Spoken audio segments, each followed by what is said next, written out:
Hello guys, hello all of you. हम आपको NCERT class 11 की आईपी करा रहे हैं, जिसका कि फर्स्ट चैप्टर हम पढ़ रहे थे। फर्स्ट चैप्टर का फर्स्ट पार्ट मैं आपको करा चुकी हूँ। अगर फर्स्ट वीडियो अगर आपने नहीं देखा है तो आप देख लीजिएगा। ये फर्स्ट चैप्टर आपका है कंप्यूटर सिस्टम के बारे में। तो फर्स्ट पार्ट में हमने क्या क्या देखा था उसे एक बार ओवरव्यू ले लेते हैं। उसके बाद हम सेकेंड पार्ट में क्या देखने वाले हैं, इसे स्टार्ट करते हैं। फर्स्ट पार्ट में हमने इंट्रोडक्शन टू कंप्यूटर देखा था और इवोल्यूशन ऑफ कंप्यूटर देखा था। आज के सेकेंड पार्ट में हम देखने वाले हैं कंप्यूटर मेमोरी के बारे में। ठीक है, तो आज हम सेकेंड पार्ट में कंप्यूटर की मेमोरी को पढ़ने वाले हैं।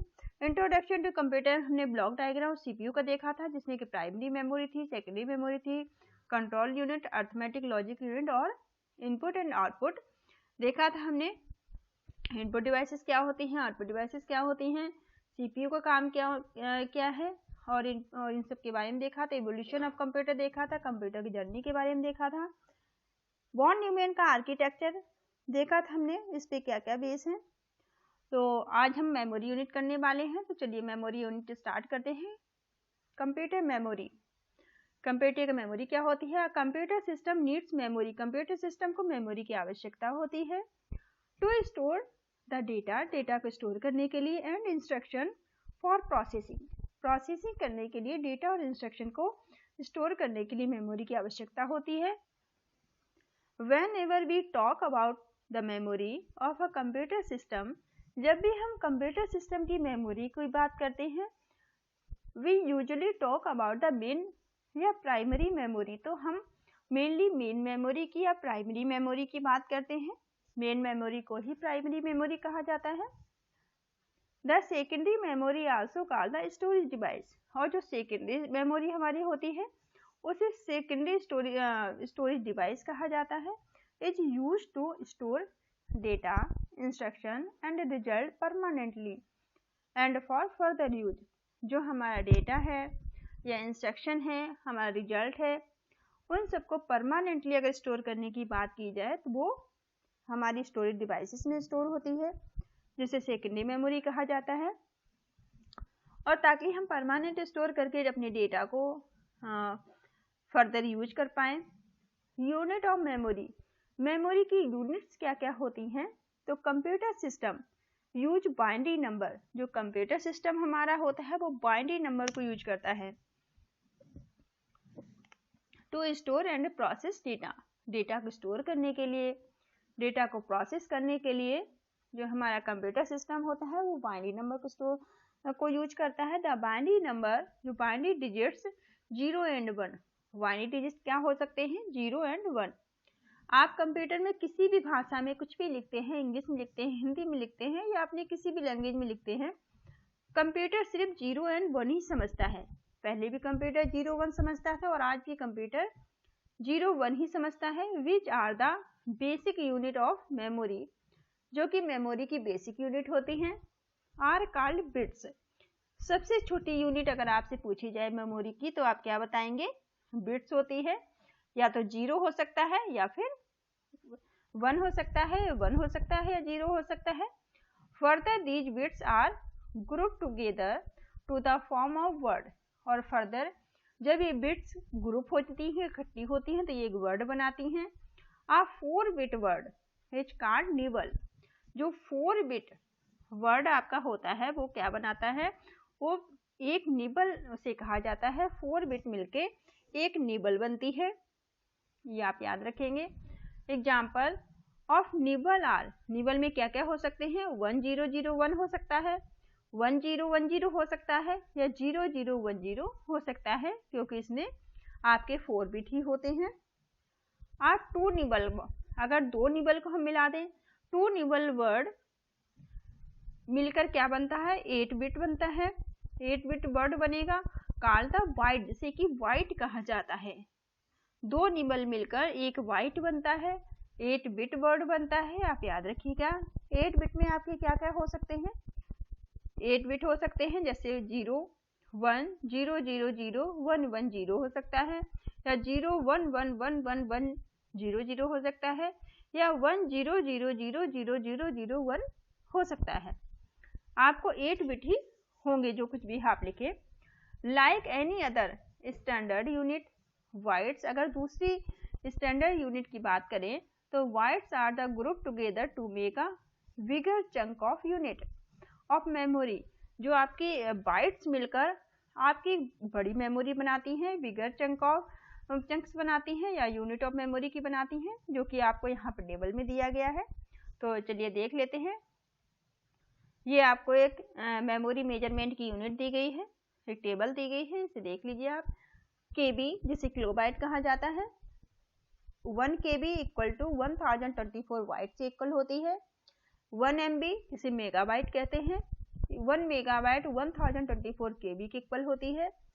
1 गीगाबाइट GB जिसे बोलते हैं, ये इक्वल टू 1024 MB की इक्वल होती है।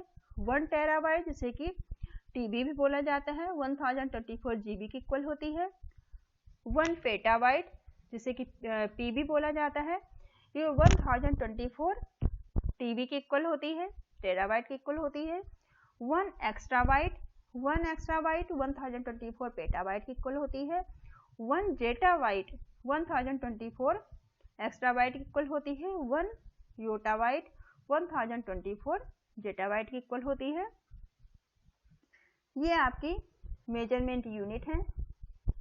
टाइप ऑफ मेमोरी, अब मेमोरी के टाइप क्या क्या आपके हो सकते हैं, इन्हें देख लेते हैं। Human being memorise many things over a life. जो हम मानव हैं, ह्यूमन बीइंग हैं, वो बहुत सारी चीज़ों को पूरी लाइफ अपनी याद रखते हैं। और वो याद रखने के लिए क्या क्या चीज़ें कर सकते हैं। एंड रिकॉल फ्रॉम मेमोरी, अपनी मेमोरी में अपने दिमाग में वो चीज़ें याद रखें, उन्हें समय समय पर रिकॉल करें, याद करें। टू मेक अ डिसीजन, कोई डिसीजन लेने के लिए, या टेक सम एक्शन, कोई एक्शन लेने के लिए। However, we cannot rely on our memory completely, लेकिन हम पूरी तरह से अपनी मेमोरी पर रिलाई नहीं कर सकते हैं, क्योंकि एक समय के बाद हम चीज़ें भूल जाते हैं। So we make note and store important data and instruction using other medium such as notebook, manual, journal, document, etc. इसलिए हमें चीज़ें सही तरीके से जब भी हमें आवश्यकता हो हम उन्हें रिकॉल कर सकें, निकाल सकें, देख सकें, तो उसके लिए हमें ज़रूरत होती है दूसरे मीडियम की, जहां हम अपनी इंफॉर्मेशन को स्टोर कर सकें। तो उन मीडियम क्या क्या आपके हो सकते हैं, आपकी नोटबुक हो सकती है, आपके मैनुअल्स हो सकते हैं, जर्नल्स हो सकते हैं, आपकी कोई डॉक्यूमेंट हो सकती है, डायरी हो सकती है, जहां आप चीज़ों को नोट डाउन कर सकते हैं। For a long term store, लंबे समय तक आप उन्हें स्टोर कर सकते हैं। Similarly, computer have two type of memory, namely primary memory and secondary memory. इसी तरह से कंप्यूटर को भी चीज़ों को स्टोर करने के लिए दो तरह की मेमोरी की आवश्यकता होती है। पहले आपकी प्राइमरी मेमोरी है और दूसरी सेकेंडरी मेमोरी है। प्राइमरी मेमोरी क्या होती है? The primary memory is an essential component of computer system. जो प्राइमरी मेमोरी आपकी है, ये बहुत ज़्यादा इंपॉर्टेंट कंपोनेंट है मेमोरी का, आपके कंप्यूटर सिस्टम का। Program and data are loaded into the primary memory for processing.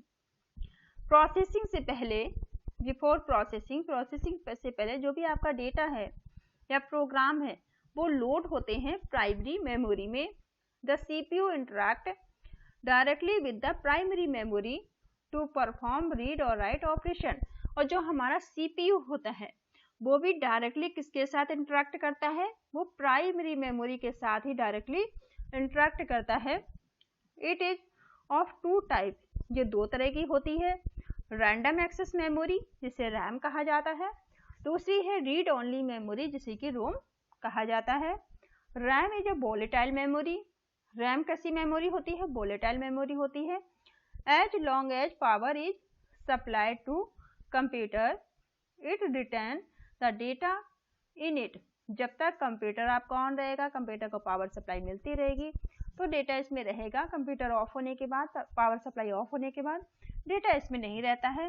But as soon as power supply is turn off, all the content of RAM are wiped out. Wiped out मतलब कहते हैं erase हो जाना। जब आप power of कर देते हैं तो रैम में जो भी कंटेंट है वो क्या होते हैं? वो डिलीट हो जाते हैं, वैप्ड आउट हो जाते हैं। It is used to store data temporarily while the computer is working, जिस समय कंप्यूटर वर्क कर रहा होता है उस समय कुछ समय के लिए डेटा इसमें स्टोर होता है। Whenever the computer is start या सॉफ्टवेयर एप्लीकेशन इज लॉन्च्ड, जब भी कंप्यूटर स्टार्ट होता है या सॉफ्टवेयर के जो एप्लीकेशन है वो लॉन्च हो रहे होते हैं, the required program and data are loaded into the RAM, तब आवश्यकता होती है आपके प्रोग्राम या डेटा को रैम में स्टोर होने की, रैम में लोड होने की, फॉर प्रोसेसिंग के लिए, ताकि सीपीयू उसे प्रोसेस कर सके। RAM is usually refer to as a main memory, RAM को मेन मेमोरी कहा जाता है। And it is faster than the secondary memory, जो कि सेकेंडरी मेमोरी से काफ़ी फास्ट होती है या स्टोरेज डिवाइसेस से फास्ट होती है। ऑन द अदर हैंड, वहीं अगर हम दूसरी तरफ रोम की बात करते हैं तो रोम इज अ वोलेटाइल मेमोरी। रोम क्या है? एक नॉन वोलेटाइल मेमोरी है। हमने रैम देखा था, रैम जो है वो वोलेटाइल थी, जबकि यहाँ पर जो रोम है आपकी वो नॉन वोलेटाइल है। Means its content are not loss even when the power of turn off. इसका मतलब क्या हुआ? जब पावर टर्न ऑफ आपका हो जाता है, कंप्यूटर बंद हो जाते हैं, जब आपने कंप्यूटर बंद कर देते हैं तो इसमें जो कंटेंट है वो लॉस नहीं होते हैं, डिलीट नहीं होते हैं। ये एक तरह से परमानेंट स्टोरेज है। It is used as a small, ये बहुत छोटी होती है, बट फास्टर परमानेंट स्टोरेज, लेकिन ये बहुत फास्ट है, परमानेंट स्टोरेज है। For the content which are rarely change, ऐसे कंटेंट इसमें होते हैं जो जिन्हें कि चेंज नहीं किया जाता है या बहुत रेयर ही इसमें चेंजेस हो, चेंज नहीं होते हैं। फॉर एग्जाम्पल, तो इसमें ऐसा क्या होता है? ठीक है, तो इसमें स्टार्टअप प्रोग्राम, बूट लोडर, जब आप कंप्यूटर को स्टार्ट करते हैं तो कंप्यूटर सबसे पहले स्टार्ट होने पे क्या करता है? बूटिंग करता है। कंप्यूटर बूट होता है, प्रोग्राम के लोड करता है, that load the operating system, और ऑपरेटिंग सिस्टम को ये लोड करता है into the RAM is stored in a ROM, जो रोम के अंदर। तो रोम परमानेंट स्टोरेज कैसे है? परमानेंट स्टोरेज इसलिए है क्योंकि जो आपकी रोम है उसमें आपके परमानेंट प्रोग्राम जो है उसमें स्टोर हैं, जिनमें आप कोई चेंजेस नहीं कर सकते हैं, जैसे कि ऑपरेटिंग सिस्टम। इसलिए इसमें कोई छेड़छाड़ ना की जा सके, इसलिए इसे परमानेंट स्टोरेज बनाया गया है। कैश मेमोरी, अब नेक्स्ट आपकी आ गई कैश। कैश मेमोरी क्या होती है? Cache memory, RAM is faster then secondary storage, RAM जो है आपकी वो सेकेंडरी स्टोरेज से फास्ट होती है, बट लेकिन not as fast as computer processor, लेकिन कंप्यूटर के प्रोसेसर से ये फास्ट नहीं होती है। So because of ROM the CPU may have to slow down, इसलिए जो आपकी रोम है वो सीपीयू को स्लो डाउन कर सकती है, धीमा कर सकती है, to speed up the operation of a CPU. CPU को ऑपरेशन को स्पीड अप करने के लिए, बढ़ाने के लिए, a very high speed memory is placed between the CPU and primary memory, इसलिए CPU और प्राइमरी मेमोरी के बीच में एक ऐसी मेमोरी की आवश्यकता है जो कि इसकी स्पीड को बढ़ा सके। तो स्पीड को बढ़ाने के लिए हमने किसका इस्तेमाल किया है? कैश मेमोरी का इस्तेमाल किया है, क्योंकि कैश जो है वो काफ़ी फास्ट होती है। It store a copy of a data are frequently accessed primary memory location. अब ये क्या करती है? ये डेटा की एक कॉपी को स्टोर करती है और फ्रिक्वेंटली बहुत तेजी से प्राइमरी मेमोरी से रैम से सीपीयू को पहुंचाने का काम करती है। Reduce the average time required to access time from the primary memory, और ये रिड्यूस करती है टाइम को, टाइम बचाने का काम करती है, एक्सेस टाइम को ये कम करती है। When the CPU need to access memory, जब भी CPU को आवश्यकता होती है मेमोरी को एक्सेस करने की, the first examine the cache, सबसे पहले एग्जामिन कैश के पास जाता है। In case of requirement is met, it is read from the cache, ये कैश से रीड करता है। Otherwise the primary memory is accessed, और उसके बाद प्राइमरी मेमोरी से एक्सेस होता है डेटा। तो ये आपकी प्राइमरी मेमोरी थी जिसमें एक हमने रैम, रोम और कैश के बारे में देखा। सेकेंडरी स्टोरेज, सेकेंडरी स्टोरेज क्या होती है? प्राइमरी मेमोरी है लिमिटेड स्टोरेज कैपेसिटी। जो हमारी प्राइमरी मेमोरी है इसकी लिमिटेड कैपेसिटी है स्टोर करने की। ये डेटा को बहुत कम स्टोर कर सकती है क्योंकि ये बहुत ही लिमिटेड होती है। लिमिटेड क्यों होती है? क्योंकि ये काफ़ी एक्सपेंसिव मेमोरी होती है and it's either volatile, RAM, read only ROM, और इसके अंदर रैम और रोम होते हैं। Thus the computer system need auxiliary या सेकेंडरी स्टोरेज। इसलिए जो कंप्यूटर सिस्टम हमारा है इसे आवश्यकता होती है ऑक्सिलरी या सेकेंडरी मेमोरी की to permanent store the data and instruction for further use. जिनको कि हम अपने डेटा को, अपने इंस्ट्रक्शन को, अपने प्रोग्राम्स को फर्दर यूज के लिए स्टोर कर सकें। The secondary memory is non volatile and has larger store capacity than the primary memory. और जो हमारी सेकेंडरी मेमोरी होती है ये एक तो ये नॉन वॉलेटाइल होती है। नॉन वॉलेटाइल का मतलब ही ये होता है कि ये डेटा को परमानेंट स्टोर करेगी और इसकी लार्ज स्टोरेज कैपेसिटी होती है। इसकी जो स्टोरेज कैपेसिटी है वो बहुत ज़्यादा होती है प्राइमरी मेमोरी की तुलना में। It is slower and cheaper than the main memory. लेकिन ये मेन मेमोरी से काफ़ी स्लो भी होती है और काफ़ी चीपर भी होती है, बहुत सस्ती भी होती है। But it can not be access directly by the CPU। लेकिन जो आपकी सेकेंडरी मेमोरी है उसे डायरेक्टली CPU के द्वारा एक्सेस नहीं किया जा सकता है। Content of the secondary storage need to first brought into the main memory for the CPU access. जो भी सेकेंडरी स्टोरेज में कंटेंट है, आपका डेटा है, वो सबसे पहले उसे आवश्यकता होती है मेन मेमोरी में जाने की, तभी CPU के द्वारा वो एक्सेस किया जा सकता है। जैसे कि secondary memory device include, secondary memory में क्या क्या डिवाइसेस हो सकते हैं यहाँ पे आपको पिक्चर में भी बताया गया है। ये आपको दिया गया है सेकेंडरी स्टोरेज की पिक्चर है जिसमें कि आपकी पेन ड्राइव हो सकती है, ये आपकी हार्ड डिस्क ड्राइव हो सकती है, CD DVD हो सकती हैं, मेमोरी कार्ड हो सकते हैं, टैब ड्राइव हो सकते हैं और आपका सॉलिड स्टेट ड्राइव भी हो सकता है जिसे SSD कहा जाता है। वही आप एग्जाम्पल में आपको बताया गया है सेकेंडरी मेमोरी में hard disk drive, CD DVD, memory card, जो आपने पहले भी देख चुके हैं आप पिक्चर में। However these days, लेकिन आज के दिनों में, आज के समय में there are secondary storage devices like solid state drive। आज के समय में SSD जो है वो बहुत ज़्यादा यूज में आ रही है which support very fast data transfer speed as compared as the earlier hard disk। जो हमारी पुरानी हार्ड डिस्क हुआ करती थी उसकी तुलना में जो आज हमारी SSD है वो काफ़ी इसकी डेटा ट्रांसफ़र स्पीड काफ़ी ज़्यादा है, इसलिए हम इसे इस्तेमाल कर रहे हैं आजकल। Also data transfer between computer have become easier and simpler due to the availability of small size and portable flash या पेन ड्राइव। क्योंकि आज के समय में जो आपकी फ्लैश ड्राइव है या पेन ड्राइव है, ये काफ़ी पोर्टेबल है, डेटा को ट्रांसफ़र करने की स्पीड इसकी अच्छी है, इसलिए इसको इस्तेमाल इनका किया जा रहा है। अब डेटा कैप्चरिंग, स्टोरेज और रिट्राइव। डेटा को कैप्चर करने का मतलब क्या होता है कि किसी भी जैसे बार कोड रीडर भी एक डेटा कैप्चरिंग डिवाइस है जो कि बार कोड को रीड करके कंप्यूटर में इंफॉर्मेशन पहुंचाने का काम करती है, स्टोर करती है, और रिट्राइव मतलब आप फर्दर यूज के लिए उसे रिट्राइव कर सकते हैं, निकाल सकते हैं।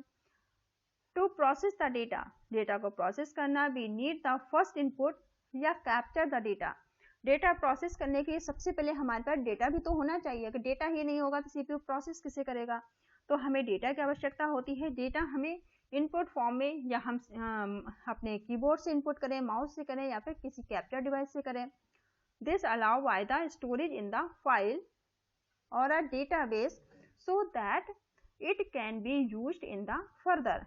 आपको फर्दर यूज करने के लिए आपको डेटा कहीं ना कहीं आपको स्टोर करना होगा फाइल्स में। Whenever data is to be processed, उसके बाद ही आपका डेटा प्रोसेस होगा। It is first retrieved from the file या डेटाबेस। डेटा प्रोसेस होने के सबसे पहले CPU उसे कहीं ना कहीं से रिट्राइव करेगा, निकालेगा, फैच करेगा, so that we can perform further action on it, ताकि हम इसे फर्दर इस्तेमाल कर सकें। डेटा कैप्चरिंग और यहाँ अच्छे से बताया गया है। in involve the process of gathering data from the different sources in the digital form. Digital form में डेटा को गैदर करना, डेटा को इकट्ठा करना. डेटा में be captured using the keyboard barcode reader. हम कीबोर्ड बारकोड रीडर से data को कैप्चर कर सकते हैं. Use at the shopping outlet. Barcode reader कहाँ पे हम देख सकते हैं? शॉपिंग आउटलेट में देखने को मिल सकता है. आप सभी ने कहीं ना कहीं शॉपिंग में देखा होगा. ये आपको डिवाइस है, ये बारकोड रीडर डिवाइस होती है, डेटा को कैप्चर करती है, प्रोडक्ट को स्कैन करके उसकी इंफॉर्मेशन कंप्यूटर तक पहुंचाती है, जिसमें कि remote the sensor of the earth orbiting satellites structure जिसमें इस्तेमाल होते हैं. Comments port over multiple social media for also capturing as data. Data को कैप्चर करने के लिए बहुत सारे तरीके हैं. आज के समय में तो बहुत तरीके हैं डेटा को कैप्चर करने के. बहुत सारे डिवाइसेस हैं, जैसे कि सबसे बड़ी आप सैटेलाइट कर सकते हैं. सैटेलाइट भी डेटा कैप्चरिंग डिवाइस है, डेटा को कैप्चर करती है. ऑर्बिटिंग है. बहुत सारे डिवाइसेस का इस्तेमाल होता है. समटाइम कभी कभी heterogeneity among the data sources make data capturing complex task. कभी कभी बहुत सारे कॉम्प्लेक्स टास्क को भी कैप्चरिंग करने की आवश्यकता होती है. लेकिन सिंपल से आप समझ लीजिए, एक बारकोड रीडर से आप सभी फैमिलियर होंगे इस डिवाइस से, जो कि डेटा कैप्चरिंग डिवाइस कहलाती है. बाकी आपका मोबाइल फोन में जो कैमरा है वो भी डेटा कैप्चरिंग डिवाइस है. Data storage. अब डेटा आपने कैप्चर तो कर लिया किसी भी सोर्स से, चाहे मोबाइल से आपने कैप्चर किया है या बारकोड रीडर से किया है या फिर आपने अपने कीबोर्ड से, माउस से, कैसे आपने डेटा कैप्चर किया है, तो उसे कहीं ना कहीं आप स्टोर भी करेंगे. तो it is the process of storing. यही प्रोसेस स्टोरिंग कहलाता है. Capturing data for the processing later, ताकि जो डेटा आपने कैप्चर किया है उसे आप लेटर बाद में उसे इसमें आप कुछ ना कुछ वर्क परफॉर्म कर सकें, उसे यूज कर सकें, सीपीयू द्वारा उसकी प्रोसेसिंग की जा सके. उसके लिए आपने स्टोर किया उसे. Now a day is being produce at the very high rate and therefore data storage has become a challenging task. आज के समय में क्या है कि बहुत ज़्यादा डेटा हमारा बढ़ता जा रहा है, उसे स्टोर करना एक बहुत ही मुश्किल टास्क बनता जा रहा है. However, the decreasing in the cost of digital storage devices has helped in the simplifying this task. इसलिए स्टोरेज डिवाइस जो बढ़ती जा रही हैं उनकी कॉस्ट कम होती जा रही है ताकि डेटा स्टोर करने में कुछ मदद मिल सके. There are numerous digital storage devices available in the market. बहुत सारी अलग अलग डिजिटल मार्केट में आपके स्टोरेज डिवाइसेस मौजूद हैं. Data keep on increasing the time, hence the storage devices also required to be upgraded. आपकी जो स्टोरेज डिवाइस हैं वो दिन प्रतिदिन अपग्रेड होती जा रही हैं. Computer with large and faster storage का डेटा सर्विसेज. अब कंप्यूटर क्या है, आपके डेटा को स्टोर करने की अच्छी सर्विसेज देता जा रहा है. वो दिन पे दिन आपके डेटा की जो कॉस्ट बढ़ रही है, डेटा स्टोरेज डिवाइसेस अच्छी आ रही हैं कि ज़्यादा से ज़्यादा वो डेटा स्टोर कर सके. उन्हें स्पीड अप करने की आवश्यकता है. स्पीड अप किया जा रहा है कि तेजी से उसकी प्रोसेसिंग भी बढ़ सके. चलिए आज का वीडियो यहीं तक रखते हैं. आप नेक्स्ट वीडियो में देखिएगा डेटा रिट्राइव के आगे आप देखिएगा नेक्स्ट वीडियो में. Thank you all of you. Thank you for watching.